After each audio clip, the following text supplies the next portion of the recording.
السلام على من لا نبي بعده وعلى آله وأصحابه الذين أوفوا عهدا الذين هم مفاتيح الرحمة ومصابيح الغرر. أعوذ بالله من الشيطان الرجيم.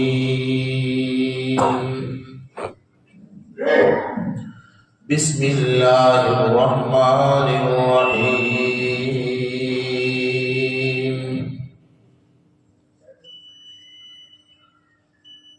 يوم يأتي لا تكلم نفس إلا بإذنه فمنهم شقي وسعيد.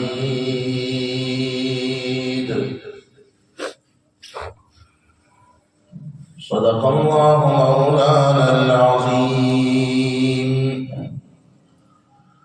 وصدق رسوله النبي الكريم ونحن على ذلك لمن الشاهدين والشاكرين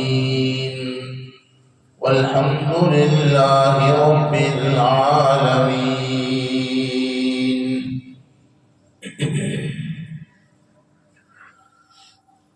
اللہ رب العزت والجلال نے قرآن کریم میں قیامت کے تعلق سے اس آیت کریمہ میں سورہ ہود ہے 12واں پارہ، چھوٹی سی آیت ہے، لیکن دو بڑی حقیقتوں کو بیان کیا ہے. آج ہم کوشش کرتے ہیں اس میں سے ایک حقیقت کو سمجھنے کی. پہلی جو بڑی حقیقت اللہ رب العزت نے اس چھوٹی سی آیت میں قیامت کے تعلق سے بیان کی ہے وہ یہ ہے کہ قیامت کا جب دن ہوگا تو اس دن اللہ کی اجازت کے بغیر کسی کو بات کرنے کی جرأت اور ہمت نہیں ہوگی.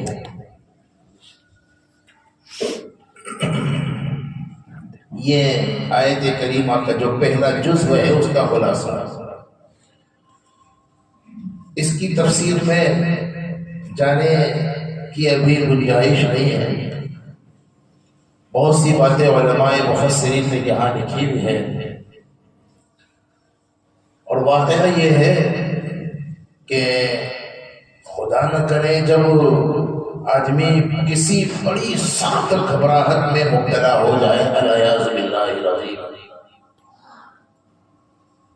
تو اس موقع پر آدمی ڈپریشن میں آ جاتا ہے اور خاموش ہو جاتا ہے. کچھ کہنے کی ہمت اور جرأت اور حوصلہ نہیں رہتا تھوڑی دیر کے لیے. قیامت کا جو ابتدائی مرحلہ ہوگا شفاعت کبریٰ سے پہلے، وہ ابتدائی مرحلہ بڑا سخت ہوگا. اللہ تبارک و تعالی اس میں جلال میں ہوں گے اور اس کی جلال میں ڈوبی ہوئی آواز قیامت میں گونج رہی ہوگی. لمن الملک اليوم، آج کس کی حکومت ہے، آج کس کی بادشاہت ہے، آج کس کا دبدبہ ہے، آج کس کی سلطنت ہے. کسی کو کچھ کہنے کی جرأت اور ہمت نہیں ہوگی. پھر اللہ ہی کی طرف سے یہ اعلان ہوگا للہ الواحد القہار. قیامت کے ابتدائی مرحلے میں ایک خوف طاری ہوگا. اللہ رب العزت کے جلال کی وجہ سے ایک رعب طاری ہوگا جس کی وجہ سے کوئی کسی سے بات کرنے کی بھی ہمت اور جرأت نہیں کرے گا، اور خود اللہ تبارک و تعالی سے بھی بڑے بڑے نبیوں تک کو بات کرنے کی جرأت اور ہمت نہیں ہوگی. میں نے کہا تفصیلات بہت ہے، بس اتنی سی بات کہہ کر کے میں آیت کریمہ کے دوسرے جزو میں جو ایک بڑی حقیقت بیان کی ہے اس پر میں آنا چاہتا ہوں. پہلے جزو کی ضروری باتیں عرض کرنے کے بعد تفصیلات چھوڑ کر حق تعالیٰ قیامت ہی کے تعلق سے دوسری بات یہ ارشاد فرماتے ہیں کہ اس وقت از آدم، حضرت آدم علیہ السلام سے لے کر فرسٹ مین سے لے کر لاسٹ مین تک، دنیا کے پہلے انسان سے لے کر آخری انسان تک ساری انسانیت وہاں موجود ہے. سمجھے نا؟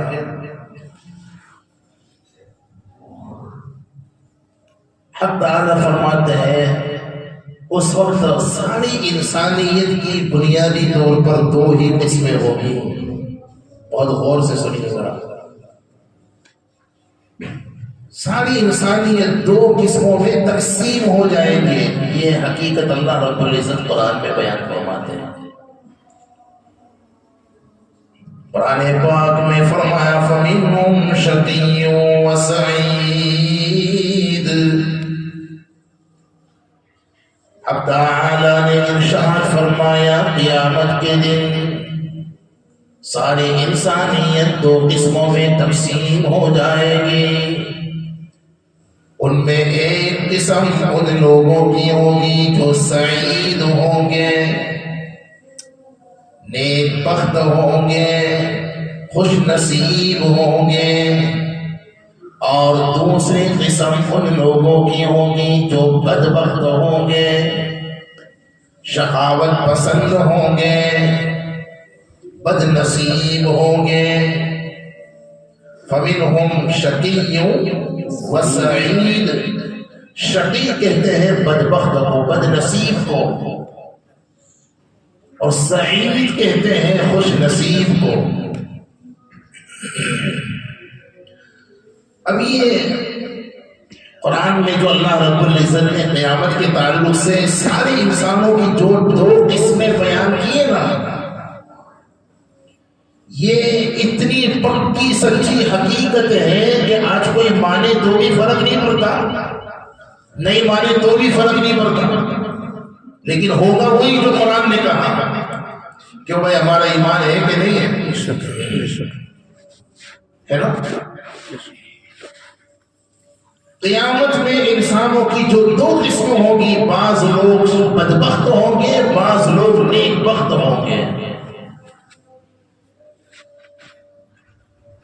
اب یہاں علماء محققین اور مفسرین نے فرمایا نیک بخت کون ہوں گے اور بدبخت کون ہوں گے. آیت کریمہ کے اس جزو میں بھی بہت تفصیلات ہیں، میں مختصر عرض کرنے کی کوشش کروں گا.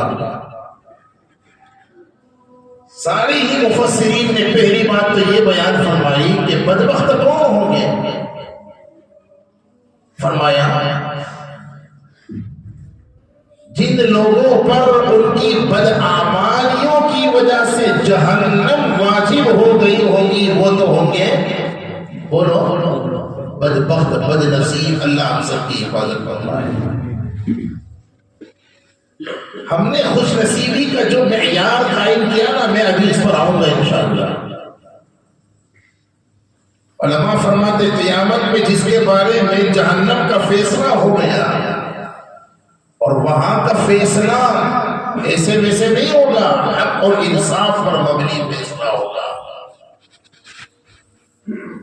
یہاں اور بھی ایک بات میرے ذہن میں آئی، لیکن اس میں اگر چل پڑیں گے تو بات جو اصل بات رہ جائے گی کہ قیامت میں اللہ تبارک و تعالیٰ کو بندوں کے سارے اعمال اور اعمال کا علم ہے، اس کے باوجود حساب و کتاب کا سلسلہ کیوں جاری فرمائیں گے؟ چلیے ایک بات کہتے ہوئے آگے بڑھتا ہوں. اللہ تبارک و تعالیٰ انصاف کے ساتھ فیصلے تو کرنے ہی والے ہیں، لیکن حساب و کتاب کا سلسلہ اس لیے جاری فرمائیں گے کہ اللہ تبارک و تعالیٰ عدل و انصاف انسانیت کو دکھا بھی دیں گے. کسی پر ذرہ برابر ظلم ہرگز نہیں ہوگا. اللہ تبارک و تعالیٰ کا ضابطہ قرآن میں جو بیان ہوا نا، ان اللہ لا یظلم مثقال ذرہ، اللہ تبارک و تعالیٰ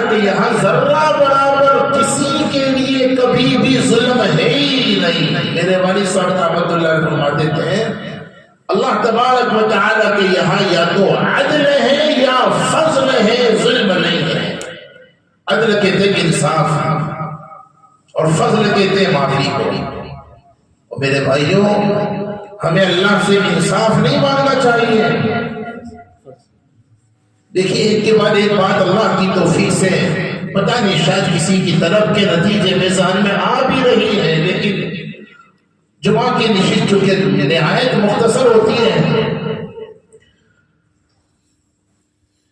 اللہ تبارک و تعالیٰ کی طرف سے اگر بندوں پر حالات بھی آتے ہیں نا، تو یہ حالات خدا کی قسم کم ہے، ہمارے جرائم بولو بھائی زیادہ ہے۔ یہ میں نہیں کہتا، یہ بھی قرآن کہتا ہے کئی مقامات پر۔ قرآن نے ایک جگہ کہا اگر ہر تمہارے گناہ پر، تمہارے ہر جرم پر اللہ تمہاری پکڑ شروع کر دے نا تو تم زندہ رہنے کے حقدار نہیں ہو۔ 14ویں پارے میں بھی اور 22ویں میں بھی، وَلَوْ يُؤَاخِذُ اللَّهُ النَّاسَ بِظُلْمِهِمْ مَا تَرَكَ عَلَىٰ ظَهْرِهَا مِن دَابَّةٍ۔ اسی مضمون کی آیت 2 جگہ، الفاظ میں ذرا آگے پیچھے، مضمون یہی ہے۔ اور ادھر ظہر الفساد فی البر والبحر بما کسبت ایدی الناس لیذیقہم بعض الذی عملوا لعلہم یرجعون، اور ما اصابکم من مصیبت فبما کسبت ایدیکم ویعفو عن کثیر، ویعفو عن کثیر۔ اللہ کا فضل ہے یہ، بہت سارے گناہوں کو تو یوں ہی معاف کر دیتے ہیں سزا دیے بغیر۔ یہاں یہ فرما رہے اللہ تعالیٰ، بعض اوقات یہ بات میں نے اس لیے کہی کہ بعض اوقات بندہ پریشانیوں میں جب جکڑا جاتا ہے، حالات سے پریشان ہو کر اے اللہ ہمارے ساتھ کب انصاف کرے۔ بھائی اگر اللہ نے ہمارے ساتھ انصاف کا معاملہ کیا نا تو خدا کی قسم ہم ہلاک ہو رہے ہیں۔ یہ مضمون حدیث میں بھی ہے۔ ہم تو اللہ کے انصاف کے قابل بھی نہیں ہیں، اس لیے اللہ سے حدیث میں آتا ہے اس کا عدل نہیں، اس کا فضل مانگو۔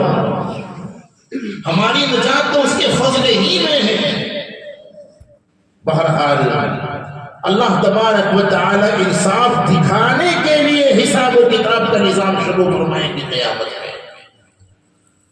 تو اب جس شخص پر اس کی بدعمالیوں کی وجہ سے جہنم واجب ہو گئی ہوگی وہ تو ہے شقی اور بدبخت۔ اللہ ہم سب کی حفاظت فرما دے، آمین کرو۔ اور اگر کسی خوش نصیب کے لیے اللہ تبارک و تعالیٰ نے اپنے فضل و کرم سے اس کے نیک اعمال کی برکت سے جنت کا فیصلہ کر دیا تو وہ ہے سعید و خوش نصیب۔ اصل خوش نصیبی یہ ہے، سمجھے نا، کسی عہدے پر مل جانا اصل خوش نصیبی نہیں ہے۔ اچھی بات ہے لیکن اصل خوش نصیبی یہ نہیں ہے۔ کسی بڑی امید کا پورا ہو جانا یہ اصل خوش نصیبی نہیں ہے۔ قرآن کیا کہتا ہے؟ قرآن پاک میں فرمایا فَمَنْ زُحْزِحَ عَنِ النَّارِ وَأُدْخِلَ الْجَنَّةَ فَقَدْ فَازَ وَمَا الْحَيَاةُ الدُّنْيَا إِلَّا مَتَاعُ الْغُرُورِ۔ اب تعالیٰ نے جسے جہنم سے بچا لیا اور جنت میں داخل کر دیا وہی کامیاب ہے، وہی خوش نصیب ہے۔ اور رہی دنیا کی زندگی، یہ تو وقتی فائدہ اٹھانے کی چیز ہے، دھوکے کا سامان ہے، اس سے دھوکے میں نہ پڑیے گا۔ ضروری نہیں دنیا میں جو خوش نصیب سمجھا جاتا ہو حقیقت میں بھی وہ خوش نصیب ہو۔ میں پھر دہراتا ہوں، اسے سنیے گا غور سے۔ ضروری نہیں جو دنیا میں خوش نصیب سمجھا جاتا ہو وہ حقیقت میں بھی، بولو بھائی بولو، ضروری نہیں وہ حقیقت میں بھی خوش نصیب ہو، اور جو دنیا میں بد نصیب سمجھا جاتا ہو ضروری نہیں وہ حقیقت میں بھی بد نصیب ہو۔ حقیقی خوش نصیب وہ ہے جس کو اللہ نے سعید کہا، اور بد نصیب وہ ہے جس کو اللہ نے شقی کہا۔ فَمِنْهُمْ شَقِيٌّ وَسَعِيدٌ۔ اب میں اصل موضوع پر آ رہا ہوں، 5 منٹ رہ گئی ہے، کچھ ہے کچھ گئی، یہ تو آئی کہیں گے نا بھائی تو بیچارے ماشاءاللہ سعد بھائی، سلطان بھائی، تو بہرحال لیکن سنیے شاید بہت کام کی بات ہے۔ اسی یہ جو آیت کریمہ ہے نا سورہ ہود کی، میں نے کہا اس کے 2 جزو، اس کے دوسرے جزو کی تفسیر میں علماء محققین اور مفسرین نے، جیسے علامہ آلوسی رحمت اللہ علیہ نے روح المعانی میں یہ لکھا ہے کہ خوش نصیبی کی علامتیں کیا ہے اور بد نصیبی کی علامتیں کیا ہے۔ میں یہ کہنا چاہتا ہوں، ہم نے ایک معیار قائم کر رکھا ہے کہ یہ چیز اگر کسی کو میسر آ جائے نا وہ خوش نصیب ہے۔ جو ایجوکیشن حاصل کرنا چاہتا تھا اس ایجوکیشن میں اسے کامیابی مل جائے یہ خوش نصیب ہے۔ ہمارا معیار یہ ہے کہ اس ایجوکیشن کے بعد پھر بہترین جاب مل جائے اپنے ملک میں یا کسی اور ترقی یافتہ ملک میں، یہ خوش نصیب ہے۔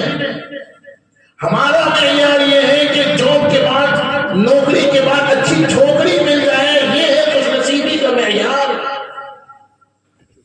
ہمارا معیار پتہ نہیں خوش نصیبی کا کیا کیا ہم نے قائم کر رکھا ہوا ہے۔ ہمارے نزدیک خوش نصیبی کی یہ علامتیں ہیں، لیکن اس آیت کریمہ کی تفسیر میں محققین نے، محدثین نے، مفسرین نے خوش نصیبی کی 5 علامتیں، کتنی؟ بولو بھائی بولو، 5 علامت، اسے یاد رکھ لیجیے۔ یہ بیان صرف سننے کے لیے نہیں ہے، کچھ حاصل کرنے کے لیے۔ اپنی طرف سے الحمدللہ ایک بات بھی نہیں، اور مجھے گوارا ہی نہیں ہے کہ ہمارے علماء تقلیدی بیان کرے، میں کہا کرتا ہوں ہمیشہ تحقیقی بیان ہونا چاہیے۔ بہرحال خوش نصیبی کی پہلی علامت دل کا نرم ہونا۔ پہلے وہ 5 علامتیں سن لو، اور یہی بد نصیبی کی علامت ہے کہ اگر دل نرم نہیں ہے، سخت ہے، دل کی سختی، مزاج کی سختی، آپ مانو نہ مانو حقیقت یہ ہے کہ یہ بد نصیبی ہے۔ اور یقین مانو اللہ کے فضل سے ایک ایک بات کو ہم قرآن و سنت سے ثابت کر سکتے ہیں۔ مشکات میں وہ روایتیں موجود ہیں جس میں ہمارے آقا نے فرمایا کہ اللہ تبارک و تعالی خود بھی اپنے بندوں کے ساتھ نرمی کا معاملہ کرتے ہیں اور اپنے بندوں سے نرمی ہی کو پسند کرتے ہیں۔ اپنا جائزہ لیجئے کہ ہماری پہچان اپنے گھر میں، ہماری پہچان اپنے خاندان میں، ہماری پہچان اپنے سماج میں سخت مزاجی والی ہے یا بولو کہیں ایسا تو نہیں کہ ہم ایسے سخت مزاج بنے ہوئے ہیں کہ گھر میں جاتے ہی بیوی بھی ہمیں چھن، بچے بھی گھبرائے ہوئے ہیں کہ پتہ نہیں اب کیا ہوگا۔ ذرا برابر مزاج کے خلاف کوئی بات بیوی سے پیش آ جائے، بچوں سے پیش آ جائے، گھر کے چھوٹوں سے پیش آ جائے، بڑوں سے پیش آ جائے، پورا گھر سر پہ لے لے۔ ہوتا ہی نہیں ہوتا؟ چلا لیجیے، آگے چلے گا دنیا میں، لیکن اللہ کے یہاں نہیں چلے گا۔ اور آپ مانو نہ مانو یہ بد نصیبی کی علامت ہے، اس سے اپنے آپ کو بچاؤ۔ خوش نصیبی کی پہلی علامت دل کی نرمی ہے۔ پھر دل کی نرمی کی چند علامتیں ہیں، لیکن ابھی کیا بیان کیا جائے بھائی۔ خوش نصیبی کی پہلی یعنی واضح و نصیحت سن کر کے دل نرم پڑ جائے۔ اگر دل واضح و نصیحت کے بعد بھی نرم نہیں پڑتا، دل کی سختی کی علامت ہے۔ عبرت کے مناظر کو دیکھ کر دل نرم پڑ جائے، دل کی نرمی کی علامتیں ہیں۔ اور عبرتناک مناظر کو واٹس ایپ پر سب دیکھ رہا ہے، سیریا میں کیا کیا ظلم ہو رہا ہے، غزہ میں کیا کیا ظلم ہو رہا ہے، سنبھل میں کیا کیا ظلم ہو رہا ہے، لیکن جو کہ تو نہیں، کان سے جو نہیں دیکھتی دل کی سختی۔ میرے بھائیوں یہ سارے احوال اس لیے نہیں ہے کہ ہم پڑھ کر سے نظر انداز کر جائے، کم سے کم دل میں اثر تو ہونا چاہیے نا۔ ہم ان حالات کو پڑھ کر کے دیکھ کر کے اللہ سے دل ہی دل کے اندر یہ دعا تو ہم کریں کہ اللہ آپ کی مخلوق تباہ ہو رہی ہے، کمزوروں پر ظلم ہو رہا ہے، آپ رحم کر دیجیے۔ اگر دل میں اتنا بھی نہیں آ رہا اور اتنی دعا بھی ہم دل سے نہیں کر رہے، یہ سخت دلی کی علامت نہیں ہے؟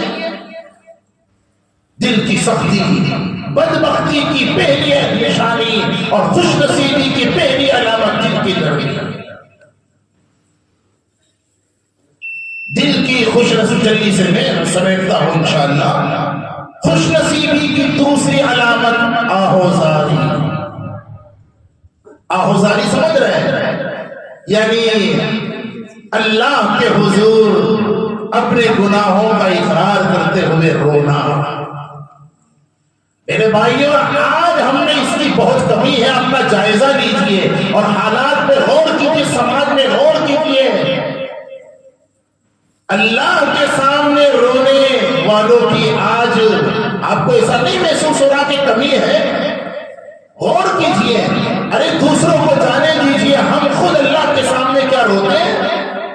اور خدا کی قسم صاحبوں، جب یہ امت راتوں کی تنہائیوں میں اللہ کے سامنے روتی تھی، اللہ دن کے اجالوں میں اسے سب کے سامنے ہنساتا تھا۔ جب سے ہم نے رب کے سامنے رونا راتوں میں چھوڑ دیا، دن میں سب کے سامنے رونا پڑا۔ اسے آپ جذباتی بیان مت سمجھیں، یہ حقیقت پر مبنی ہے۔ رونے والے اللہ کو بڑے پسند ہے۔ اللہ غنی، روایتوں کا خلاصہ، دو قطرے اللہ کو اتنے پسند ہیں کہ زمین پر گرنے سے پہلے ہی اللہ ان قطرے والوں کی مغفرت کر دیتے ہیں۔ گنہگار کی آنکھ سے نکلا ہوا آہوزاری والا اشک ندامت والا آنسو اور شہید کے جسم سے نکلنے والا خون کا قطرہ زمین پر گرنے سے پہلے ہی مغفرت ہو جاتی ہے۔ اللہ کے سامنے رونے کا مزاج بناؤ۔ حدیث میں تو آتا ہے کہ رونا نہ آئے تو رونے جیسی شکل بناؤ۔ یہ نقل بھی اللہ کو پسند ہے۔ یہ خوش نصیبی کی دوسری علامت، اور رونا ہی نہ آئے یہ بد نصیبی کی علامت ہے۔ خیر، تیسری علامت دنیا کی بے رغبتی۔ خوش نصیبی کی علامت ہے دنیا کی بے رغبتی، اور بد نصیبی کی یہ نشانی ہے کہ آخرت سے غفلت اور ساری رغبت اور توجہ کس کی طرف ہے؟ دنیا ہی کی طرف ہے۔ اب اس میں سے ہر بات کو کھولے بغیر ذرا معاملے کو سمجھنا، اتنے اہم مضمون کو سمجھنا اتنا آسان نہیں ہے۔ میں ذرا سا اگر کہوں تو تھوڑا سا وقت تو آپ کا جائے گا، لیکن بات سمجھ لیجیے میرے بھائیوں، دنیا کی بے رغبتی کا کیا مطلب ہے؟ دنیا کی بے رغبتی کا مطلب یہ ہے آپ دنیا میں رہیے لیکن دنیا کو اپنے اندر، بولو بھائی، دنیا جیب میں ہو کوئی حرج نہیں ہے، دنیا بینک میں ہو، بولو یار بولو بھائی، کوئی حرج نہیں ہے، لیکن دنیا دل میں، بولو نا یار، دل میں نہیں ہونی چاہیے۔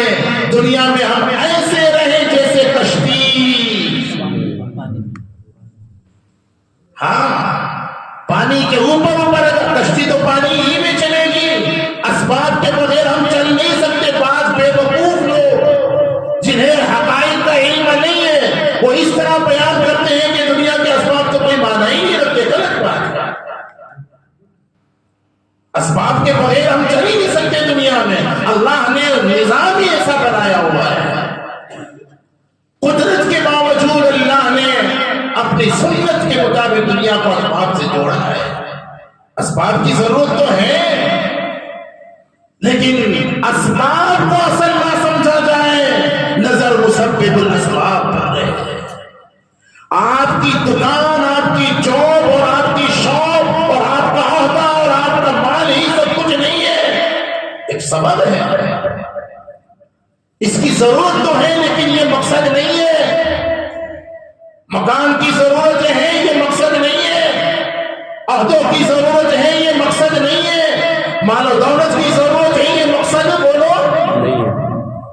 ان سب میں ہوتے ہوئے بھی ہمیشہ نظر اللہ پر اور آخرت پر ہو۔ آج عموماً حال یہ ہے، ہم نے باہر کی دنیا میں بھی دیکھا، اپنی جاب اور اپنا ایک کوئی توجہ ہی نہیں ہے۔ دنیا کے تمام مشاغل میں رہتے ہوئے نظر کہاں ہو؟ اللہ اور آخرت کی طرف ہو۔ یہ ہے دنیا سے بے رغبت۔ صحابہ ایسے ہی تھے۔ کیا آپ کا خیال یہ ہے کہ صحابہ غریب ہی تھے؟ آپ نے اتنے مالداروں کو نہیں دیکھا، آپ کی تصور سے زیادہ بعض صحابہ مالدار تھے۔ اور عموماً ہم لوگ اس انداز میں حضور کو پیش کرتے ہیں کہ حضور کے یہاں تو فقر و فاقہ ہی تھا اور 2 مہینے کھجور اور پانی کے علاوہ کوئی نظام ہی نہیں۔ بے شک کچھ حالات حضور پر تھے، لیکن یہ حالات وقتی تھے، دائمی نہیں تھے۔ علماء سے پوچھئے، فتوحات کے بعد میں حضور کو اللہ نے بہت نوازا تھا۔ آپ صرف غریبوں کے نبی نہیں تھے، مالداروں کے بھی نبی تھے۔ بہرحال کہنے کا منشا یہ ہے، ہمارے آقا اور صحابہ کے پاس دنیا اور اس کے اسباب و وسائل تھے، لیکن انہوں نے اس کو مقصد نہیں بنایا۔ نظر ہمیشہ اللہ اور آخرت پر۔ یہ ہے خوش نصیبی کی علامت۔ دنیا سے بے رغبتی کا مطلب نظر آخرت پر ہو۔ دنیا ہی کو سب کچھ نہ سمجھا جائے اور کسی کے لیے اپنی زندگی کو اور اپنی زندگی کے قیمتی اوقات کو کھپا نہ کیا جائے۔ اس کے علاوہ بھی کچھ ہے، آخرت بھی کچھ ہے، اللہ کے احکام بھی کچھ ہے، قیامت بھی کچھ ہے، اس کی طرف توجہ ہو۔ یہ ہے دنیا سے بے رغبتی جو خوش نصیبی کی علامت ہے۔ خوش نصیبی کی چوتھی علامت امیدوں میں کمی۔ آپ پلاننگ ضرور کیجئے، اپنے لیے کیجئے، اپنے بچوں کے لیے کیجئے، اپنے گھر والوں کے لیے کیجئے، دنیاوی اعتبار سے کیجئے، سماجی اعتبار سے کیجئے، سیاسی اعتبار سے کیجئے، لیکن اسی میں مت کھو جائیے۔ سمجھے نا؟ اس سے آگے کی بھی پلاننگ کیجئے، صرف اپنے اور اپنے بچوں کی دنیاوی مستقبل کو، دنیاوی فیوچر کو نہیں، اس کے بعد کے فیوچر کو بھی سوچئے۔ بات سمجھے کہ نہیں سمجھے؟ صرف اس کی فکر مت کیجئے کہ ہمارے بعد ہمارے بچوں کا کیا ہوگا، یہ بھی فکر کیجئے کہ ہمارے بچوں کے مرنے کے بعد خود ان کا کیا ہوگا۔ امیدوں میں کمی اور آرزو اور امیدوں میں زیادتی، یہ تمنا، وہ امید، یہ آرزو، یہ خواہش، کسی میں آدمی جھگڑا ہوا رہے، بد نصیبی کی علامت ہے۔ بات سمجھے نہیں سمجھے؟ اور اس کے علاوہ خوش نصیبی کی 5ویں علامت شرم و حیا، بے حیائی بد نصیبی کی علامت ہے۔ بہرحال فَمِنْهُمْ شَقِيٌّ وَسَعِيدٌ جو اللہ پاک نے فرمایا، اس کی تفسیر میں محققین نے یہ باتیں بیان کی ہیں۔ اللہ تبارک و تعالی خوش نصیبی کی جو علامتیں ہیں کامل اور مکمل طور پر ہم نے پیدا فرمائے، اور اللہ تعالی بد نصیبی سے ہم سب کی حفاظت فرمائے۔ آمین۔ وآخر دعوانا الحمدللہ رب العالمین۔